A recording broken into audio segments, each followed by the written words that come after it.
Hello students, आज हम कर रहे हैं रिग्रेशन इक्वेशंस। तो मैंने आपको सरल प्रतीपगमन यानी सिंपल रिग्रेशन की थोड़ी सी थ्योरी भेजी है, तो वो आपने पढ़ लेनी है। लेकिन जो प्रतीपगमन रेखाएं होती हैं उनका जो बीजगणितीय रूप है वो है प्रतीपगमन समीकरण, रिग्रेशन इक्वेशंस। पहले तो हम करेंगे कि जो रिग्रेशन इक्वेशंस हैं वो दो होती हैं और दो ही रिग्रेशन कॉफिशिएंट होते हैं, प्रतीपगमन गुणांक। तो पहले हम इसका फार्मूलाज करेंगे और उसके बाद हम उससे संबंधित क्वेश्चन करेंगे। तो हमारा टॉपिक है प्रतीपगमन रेखाएं।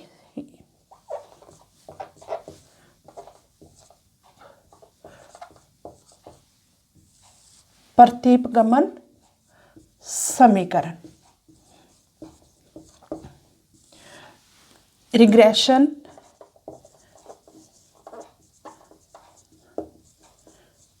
इक्वेशंस।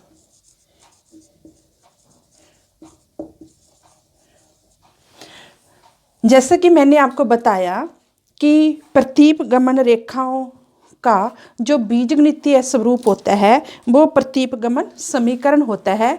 तो जिस प्रकार दो तरह की प्रतीपगमन रेखाएं होती हैं उसी प्रकार समीकरण भी दो होते हैं। एक होता है x का y पर प्रतीपगमन समीकरण।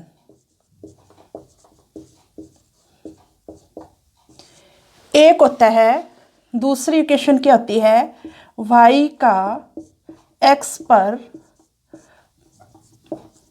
प्रतीपगमन समीकरण। ये समीकरण दो होते हैं।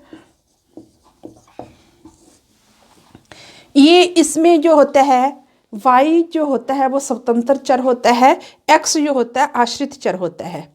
यानी जो हमें इक्वेशन ज्ञात होगी उसमें y की वैल्यू तो दी गई होगी, उसमें परिवर्तन होने से x में क्या परिवर्तन आएगा। और इसमें क्या होता है, x स्वतंत्र चर होता है और y आश्रित चर होता है।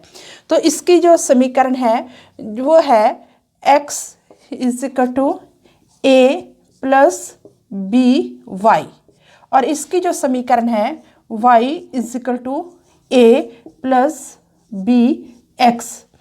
अब इसमें जो x और y हैं ये तो चर मूल्य हो गए, लेकिन ये a और जो b है ये कांस्टेंट है, अचर मूल्य है। इसमें जो a होता है वो किसके बराबर होता है, a = x वार - by वार। जैसे मान लो इसको इधर लाएंगे तो -by हो जाएगा, लेकिन इसके ऊपर बार लगाना है क्योंकि जो x है ये तो चर मूल्य है, लेकिन जो x वार है उन चर मूल्यों का समानांतर माध्य है। और इसमें एक इसके बराबर होगा y वार - bx बार। ठीक है। और जो b होता है इसमें इसको लिखेंगे bx y = r sigma x बटे सिग्मा y। ये जो bxy होता है ये x का y पर प्रतीपगमन समीकरण में जो b होता है वो होता है bxy। xy से हमें क्या पता चलता है कि ये x का y पर प्रतीपगमन समीकरण है। r यानी कोरिलेशन, सिग्मा x ये स्टैंडर्ड डेविएशन ऑफ x और स्टैंडर्ड डेविएशन ऑफ y। इसमें b क्या होगा, इसको byx लिखेंगे = r सिग्मा y बटे सिग्मा x। ये उल्ट आएगा, इसमें bxy है इसमें byx है, यानी y का x पर प्रतीपगमन और ये x का y पर प्रतीपगमन।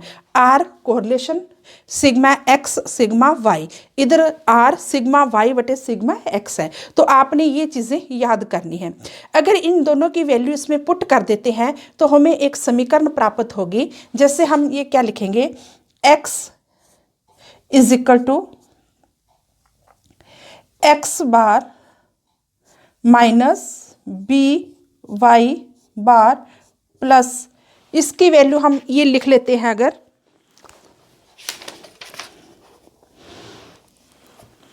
या इसको हम ऐसे लिख लेते हैं b एक्स वाई वाई।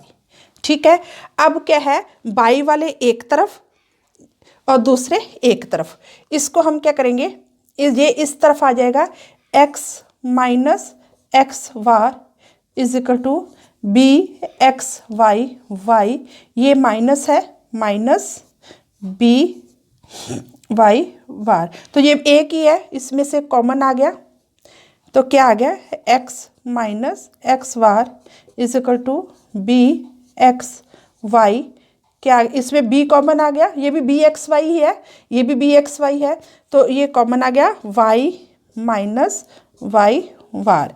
अब हम v की वैल्यू पुट कर देते हैं, इसकी बी एक्स वाई किसके बराबर है, x minus x bar is equal to, ये इसकी वैल्यू क्या है, ये वाली r sigma x sigma y y minus y bar.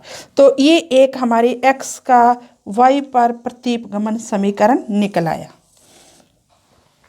तो स्टूडेंट इसमें क्या है, यहाँ b भी लिख सकते हैं हम, अगर b नहीं लिखना तो b का मान भी लिख सकते हैं। इधर हम करेंगे, जैसे ये है, इसमें a और v की वैल्यू इसमें पुट करेंगे, y is equal to y bar minus b x bar plus b x, या बी वाई एक्स भी लिख सकते हो, एक ही बात है।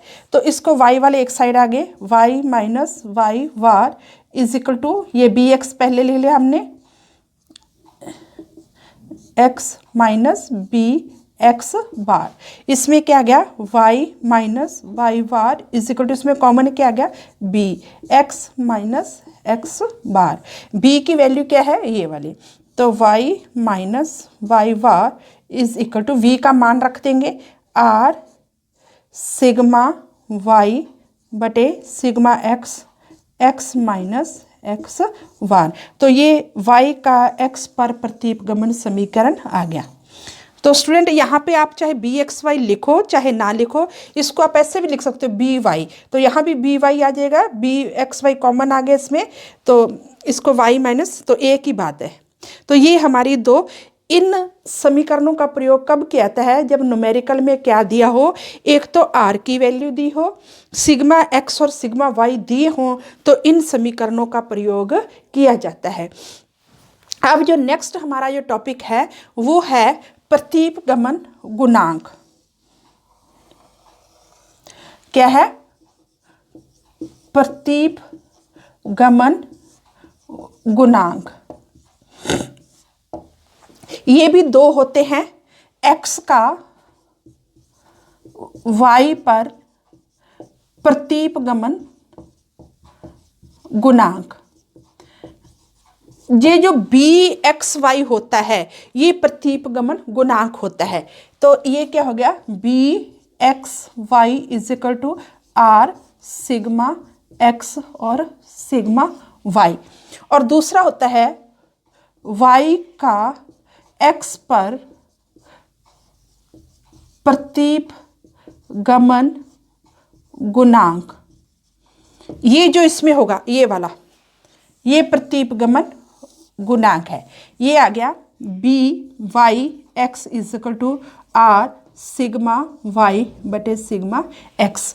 तो स्टूडेंट हमने एक तो किया प्रतिगमन समीकरण, रिग्रेशन इक्वेशंस दो होती हैं, x का y पर प्रतिगमन समीकरण और y का x पर प्रतिगमन समीकरण। ये हमने, इसका जो फार्मूला है वो ये है, x minus x bar is equal to r sigma x बटे सिग्मा वाई ब्रैकेट शुरू y माइनस वाई वार, और y का x पर प्रतिगमन समीकरण क्या है, y minus y bar is equal to r sigma y बटे सिग्मा एक्स इज ब्रैकेट शुरू x माइनस एक्स वार। ये तो है प्रतिगमन समीकरण। इसी प्रकार दो प्रतिगमन गुणांक होते हैं, इनमें जो जो बी एक्स वाई और वी वाई एक्स है ये दो प्रतिगमन गुणांक हैं। x का y पर प्रतीपगमन गुणांक क्या है, ये वाला, ये मैंने यहाँ लिख दिया, और y का x पर प्रतीपगमन गुणांक क्या है, वी वाई एक्स। अब स्टूडेंट इसमें जो a होता है, ये जो कांस्टेंट है a और b, ये क्या बताते हैं, इसको मैं मिटा रही हूँ।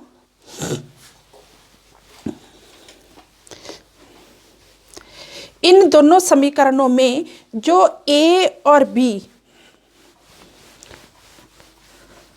कांस्टेंट हैं वो क्या है?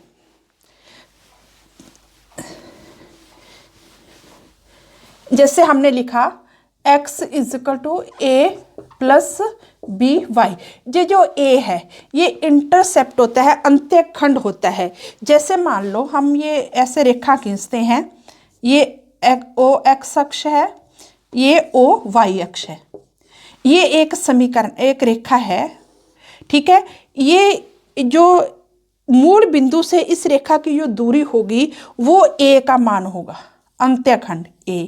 और जो b है वो इस रेखा की ढाल को बताता है। ये जो अचर हैं, a है कि अगर तो a की वैल्यू पॉजिटिव होगी तो ये मूल बिंदु से ऊपर होगा, ठीक है। अगर नेगेटिव में होगी तो ये मूल बिंदु से नीचे से शुरू होगी रेखा। अगर मूल बिंदु a की वैल्यू 0 है तो ये मूल बिंदु से शुरू होगी रेखा।